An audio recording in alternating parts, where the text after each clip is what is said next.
Hey guys, welcome back to another Shin Megami Tensei discussion video. And today we're going to be talking about the fact that during the Nintendo Switch livestream event, Atlus shook the entire community by announcing the next mainline Shin Megami Tensei title, just out of nowhere. Now, if you haven't seen the trailer or have next to no knowledge about Shin Megami Tensei as a franchise, this basically changes everything. In the 25 years that Atlus has been producing video games under the moniker Shin Megami Tensei, for the most part, it's never possessed real graphic tenacity. And what I mean by that is, in the early days, sure, Shin Megami Tensei and Shin Megami Tensei 2, sprite-based, that was really all you're going to get on the SNES. But even Square just completely blew it out of the water with Chrono Trigger. In the mid-2000s, Shin Megami Tensei 3 Nocturne, at that time, did not really possess the most amazing 3D graphics, as RPGs on the PS2 were still relatively unheard of and still getting their feet wet, at least from the producer's side of things.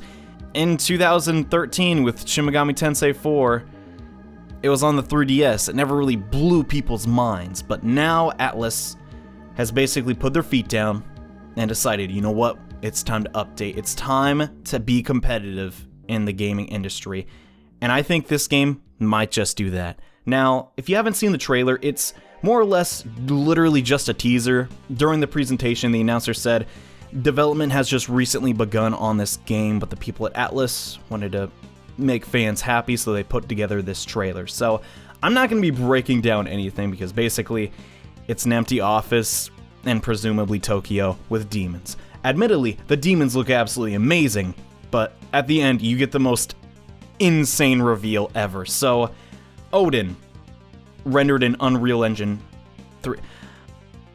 Oh my gosh, I can't even begin to just, explain to you how big of a deal this is. So, traditionally, Odin has looked absolutely terrible, and I find it absolutely hilarious how in a previous video talking about the franchise, I absolutely just made fun of Odin, and now they've decided to remake him in 3D, which is pretty exciting. But for those who are unaware, in Shin Megami Tensei 4 Apocalypse, released this year, Odin, or I guess I should say last year, Odin had a redesign, which was really big for the franchise, but this isn't the only time this has happened, especially in that series of games. And in the Persona series, demons get redesigned all the time, but that design doesn't stick, it just stays for that one specific game.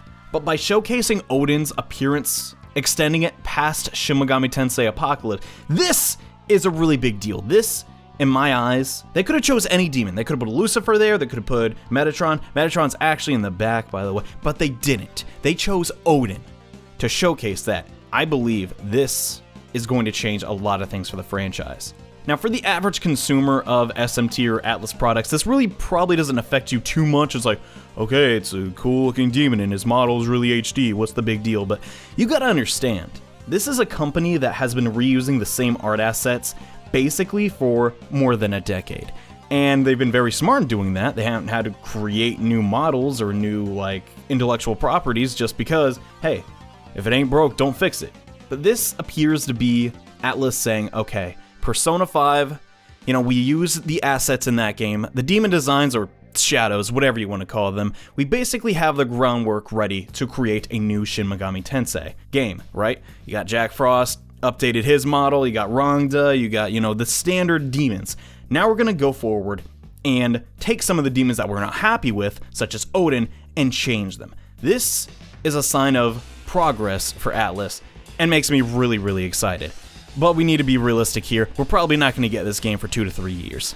But even then, man, I'll be real with you guys, the mainline Shin Megami Tensei games are honestly fantastic. They have amazing world building, amazing combat. At the time, they just really innovate and just change what RPGs can be.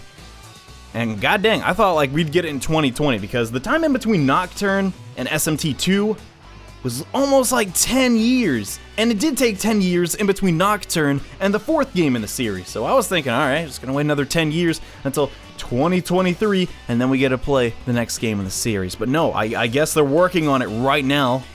I don't know how they have the time, effort, or money to do so, but they want to celebrate the 25th anniversary of this franchise. And I honestly couldn't be happier, but here are my expectations on what this next game might be. Now, it's pretty safe to assume it's going to be in Tokyo. We're not going to have another Strange Journey idea, unless this is not a game in the mainline series, which I think, personally, this is Shin Megami Tensei 5, but they might not go with that title, because it does sound like really like, oh man, there's already 5 games in this series. I don't know if I want to jump into that, but...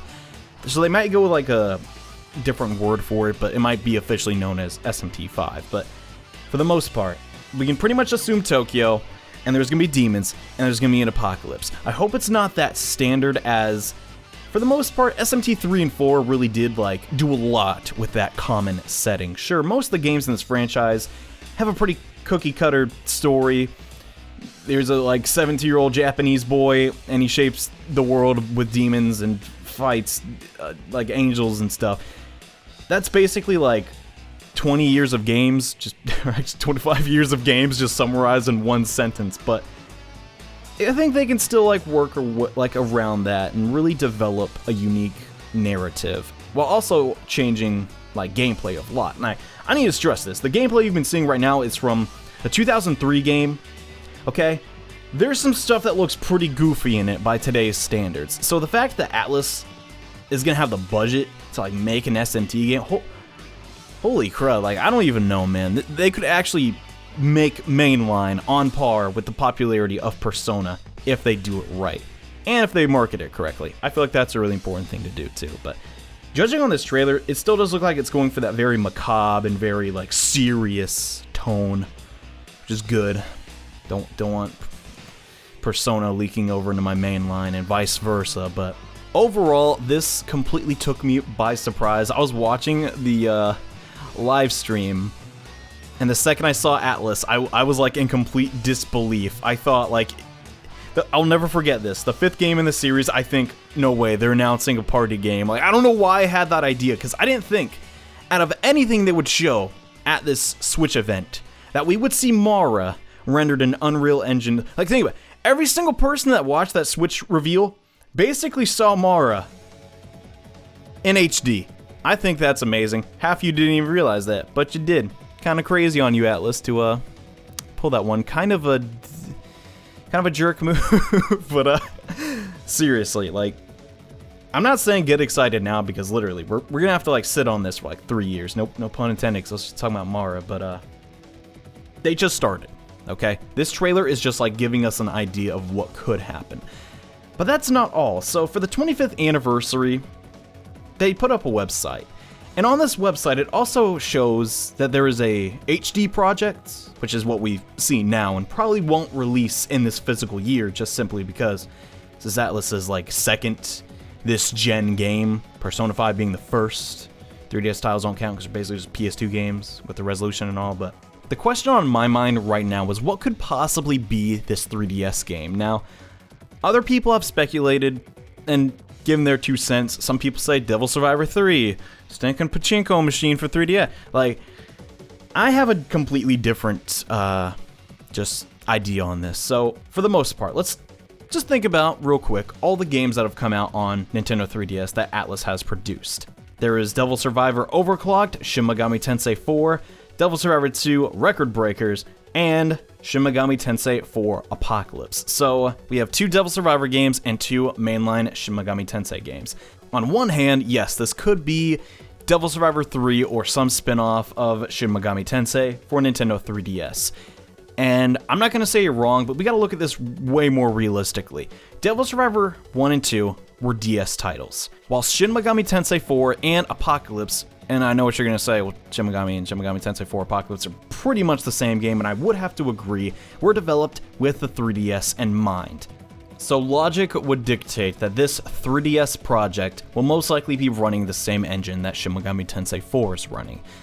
And I know this may surprise a couple of people, but I firmly believe that this will either be something completely different for the series, or be a remake of Shin Megami Tensei 1.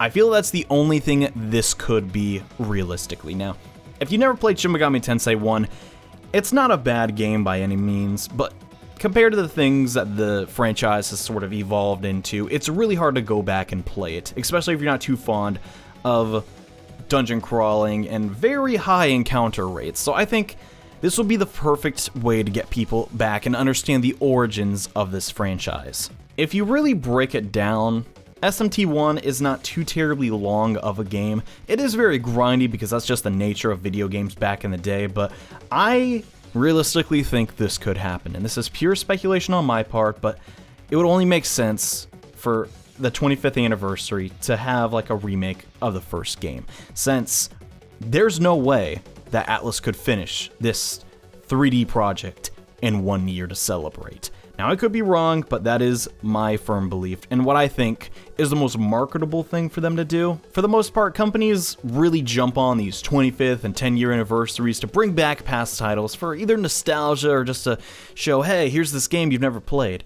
So a very large-scale remake of SMT1 would be absolutely amazing. I feel like they could do a lot of, like, changing and remixing to make things a little more appealable to like more modern audiences. I don't think it's going to be like a frame by frame remake and make it a dungeon crawler. In fact, I don't even think this game will be a dungeon crawler. I think it'll more or less just be like SMT4, which would be amazing in my opinion, since I think that is like really Atlus's like comfort zone. It's sort of the Nocturne style, which by the way has probably been the footage for a majority of this video, but I just think doing a like first-person dungeon crawler, sort of like Etrian Odyssey, might not do the series justice. Like, I think a majority of people will agree. Dungeon crawling, it's not bad, but it's not my preferred way to play. Now, that's just me. You guys could be avid dungeon crawling fans, but maybe we should leave the dungeon crawling to Etrian Odyssey and let mainline Shin Megami progress forward into like 3D gaming.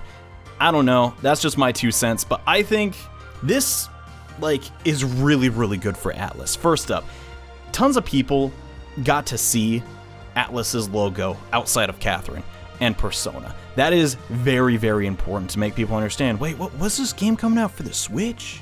Shin Megami, what? Look, there's like Thor or something, that was kind of cool. So that alone means that Nintendo and Sega are more understanding that Atlus does have a cult following, and they should try and nurture that and not hide it in the shadows anymore because of some of the content that's in Shin Megami Tensei games. I'm just saying, this is really, really big for Atlus. As long as I've known the series and the franchise, at least here in the West, it's never really broke major ground, mostly because of the title, Shin Megami Tensei. A lot of people can't even say that, at least in the English-speaking, like Shin Megami what now?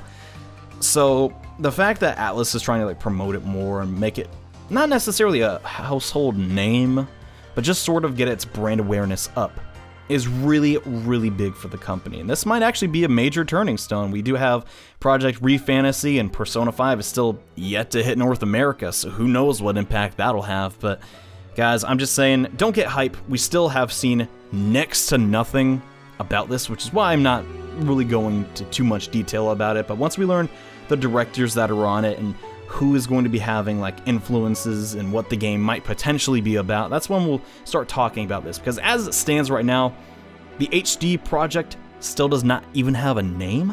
So what do we call this? We just call it the next Shin Megami Tensei, which is maybe what they want us to call it. That'd be kind of cool, like next Shin Megami, I don't know. And then this 3DS project.